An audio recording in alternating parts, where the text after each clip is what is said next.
নমস্কার, Binoy Ghosh. Welcome to my education channel. আজকে আমরা একটু আলোচনা করব সোনা ও রূপোর দাম যেভাবে বেড়ে চলেছে আর কতটা বাড়তে পারে, বা কেনই বা এত বাড়ছে, কি কি কারণের জন্য, সেটা নিয়ে আমরা একটু আলোচনা করব। এর আগে একটি ভিডিও দিয়েছিলাম, নিশ্চয়ই আপনারা দেখেছেন। সেখানে সোনা সম্বন্ধে আলোচনা করেছিলাম। আজকে মেনলি রূপো এবং তার সঙ্গে থাকবে সোনা। আমরা এখানে দেখে নিচ্ছি বা দেখতে পাচ্ছি সোনা ও রূপোর দাম বর্তমানে অনেক বেড়ে যাচ্ছে। এর পেছনে কিছু গুরুত্বপূর্ণ অর্থনৈতিক ও বিশ্বব্যাপী কারণ রয়েছে। আজকে আমরা জানি সোনা এবং রূপো অলরেডি 1 কিলোগ্রামে 3 লাখ টাকার উপরে চলে গেছে, সেটা আমি চার্টও আপনাদের দেখাবো। আর সোনা 10 গ্রামে 1,45,000 টাকার উপরে চলে গেছে, যেটা বিয়ন্ড অফ ইমাজিন। এবং যেভাবে প্রত্যেক দিন বাড়ছে, আজকে প্রায় রূপো 14,000 টাকার মতো বেড়েছিল পার 1 কেজিতে। তো সেই হিসাবে কেন বাড়ছে তার একটা ব্যাখ্যা আমাদের দরকার, সেগুলি আমি দেখাবো, বা অনেকে কি বলছেন সেগুলির ব্যাপারে একটা মতামত আমি দেবো। আগের ভিডিওটা অনেকে দেখলে একটা ভালো আইডিয়া পেয়ে যাবেন। সোনার দাম কেন বাড়ছিল সেটা আমি এক্সপ্লেন করেছিলাম। আজকের ভিডিওতেও তার সাথে থাকছে রূপো, যেহেতু রূপো প্রচুর পরিমাণে বাড়ছে, সেটা নিয়ে আমরা একটু আলোচনা করব। তাহলে এখানে দেখতে পাচ্ছি সোনা ও রূপোর দাম বর্তমানে অনেক বেড়ে যাচ্ছে। এর পেছনে কিছু গুরুত্বপূর্ণ কারণ। প্রথম হচ্ছে বিশ্বজুড়ে যে অনিশ্চয়তার কারণে নিরাপদ বিনিয়োগের চাহিদা বাড়ছে। অর্থাৎ কি, এই যে জিও পলিটিক্যাল একটা ট্রাম্প নিজেই ভোলেটাইল, মার্কেট যেমন ভোলেটাইল, তার সঙ্গে সঙ্গে ট্রাম্প তার থেকেও বেশি ভোলেটাইল। তো এই ভোলেটাইল মার্কেটে বা ট্রাম্প যে ভোলেটিলিটি দেখাচ্ছে, সেখানে প্রত্যেকে একটা অনিশ্চয়তা ফিল করছে। কখন কোনো জিও পলিটিক্যাল বা বিশ্বযুদ্ধ বা যাই কিছু হোক না কেন, হয়তো বিশ্বযুদ্ধ হবে না, এটা আমাদের সবারই ভ্রান্ত ধারণা। তার কারণ হচ্ছে আমরা সবাই জানি এখন প্রত্যেকের কাছে নিউক্লিয়ার উইপন আছে।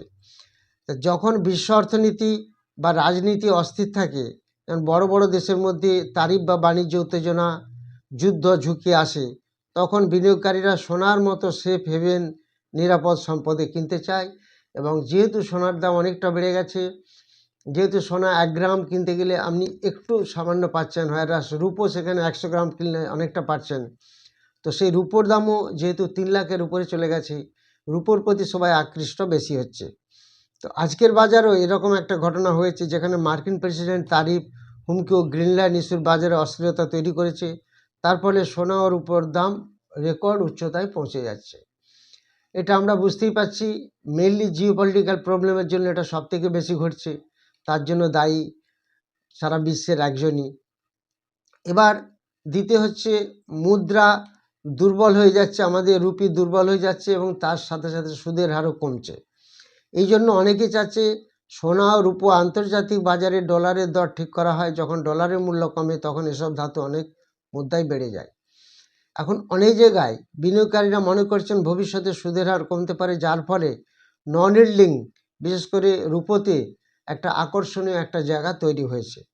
এটা একটা দেখা যাচ্ছে যে সুদের ব্যাপারটার জন্য একটা বা মুদ্রা দুর্বল হওয়ার জন্য এটা একটা কারণ হতে পারে। নেক্সট কারণ হচ্ছে রূপোর বিশেষ চাহিদা, ইন্ডাস্ট্রিয়াল ডিমান্ড। রূপোর ইন্ডাস্ট্রিয়াল ডিমান্ড এতটা বেড়ে গেছে, এবং রূপোকে ইন্ডাস্ট্রিতে প্রচুর পরিমাণে কাজে লাগানো হচ্ছে। সেই যে কাজে লাগানো হচ্ছে, কোথায় কাজে লাগাচ্ছে আমরা? রূপো শুধু আমাদের অর্নামেন্ট বা কয়েনের জন্য লাগে না, রূপো লাগছে সোলার প্যানেল, ইলেকট্রনিক শিল্প, ইলেকট্রিক ভেহিকেলস ইত্যাদি ক্ষেত্রে। তাই রূপোর চাহিদা ধীরে ধীরে বেড়ে যাচ্ছে। এখন যেহেতু সেমিকন্ডাক্টর ইন্ডাস্ট্রিটা এত বেশি গ্রো করছে, এবং সেই সেমিকন্ডাক্টর ইলেকট্রনিক্সের আন্ডারে পড়ছে, সেই সেমিকন্ডাক্টরের জন্য প্রচুর রূপো লাগছে, এবং ইলেকট্রনিক্সেও প্রচুর রূপো লাগছে। তার সঙ্গে সঙ্গে সোলার প্যানেল এসে গেছে, ইলেকট্রিক ভেহিকেলস এখন মোস্টলি সব তৈরি হচ্ছে, সেখানেও প্রচুর রূপো চাহিদা বেড়ে গেছে। তাহলে আমরা দেখতে পাচ্ছি যে রূপোর চাহিদা বেড়ে যাচ্ছে, সেই তুলনায় সাপ্লাই প্রচুর কম। সেই কারণে এই জিনিসটা আরও বেশি ঘটছে। আরেকটা যে মেন কারণ, সেটা হচ্ছে সরকার ও সেন্ট্রাল ব্যাংক সোনা এবং রূপোতে প্রচুর বিনিয়োগ বাড়াচ্ছে। অনেক দেশের কেন্দ্রীয় ব্যাংক তাদের রিজার্ভে আরও সোনা এবং রূপো যোগ করছে।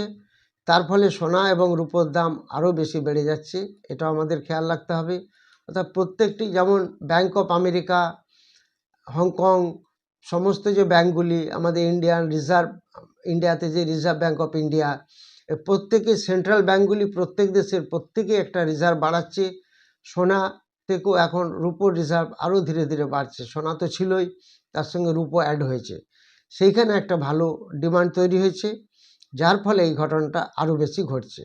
তো এখন আমরা আরও দেখতে পাচ্ছি যে রূপো কিন্তু ডাইরেক্ট প্রডিউস করা যায় না। রূপো হচ্ছে একটা বাই প্রোডাক্ট। সিলভার তৈরি করতে গেলে বাই প্রোডাক্টের মিশ্রণে করতে হয়। সেটা যেহেতু অনেক প্রবলেম আছে, সেটা সেই জন্য সাপ্লাই একটা ঘাটতি পড়ে যাচ্ছে, যার ফলে ডিমান্ড প্রচুর থেকে যাচ্ছে, অথচ সাপ্লাই ঘাটতি, সেই কারণেই এর দাম অটোমেটিক্যালি বেড়ে যাচ্ছে। রূপোর ক্ষেত্রে বিশেষ করে দেখা যাচ্ছে সরবরাহ বা খনি থেকে উত্তোলন খুব দ্রুত বাড়তে পারে না, আর চাহিদা বাড়লে দাম স্বাভাবিকভাবে উপরে যাচ্ছে। এটা হলো তার একটা মস্ত বড় কারণ। তো এই সব কারণগুলো যদি আমরা দেখি, তাহলে আমরা বুঝতে পারছি একসময় 1985 সালে রূপোর দাম ছিল মাত্র 4000 টাকা পার কিলো। তো এইগুলোর জন্য আরও বেশি রূপোর দাম বিশেষ করে আরও বেশি বাড়ছে সোনার তুলনায়। আমরা যদি সিএজিআর দেখি, দেখবেন এখন সোনার থেকে রূপোর সিএজিআর অনেক বেড়ে গেছে। তো সেগুলো আমরা একটু খেয়াল রাখবো। এবার যদি আমরা এগুলো দেখে নিই একটু, চার্টটা কীভাবে বাড়ছে, এবং এখন অবধি যা প্রেডিকশান এসেছে, রূপোর দাম এবং সোনার দাম আরও বাড়তে পারে। আমাদের কাছে একটা ডাটা এসেছে, সেটা ঠিক বলা উচিত হবে না এখন, যেহেতু প্রচুর রেস্ট্রিকশান আছে।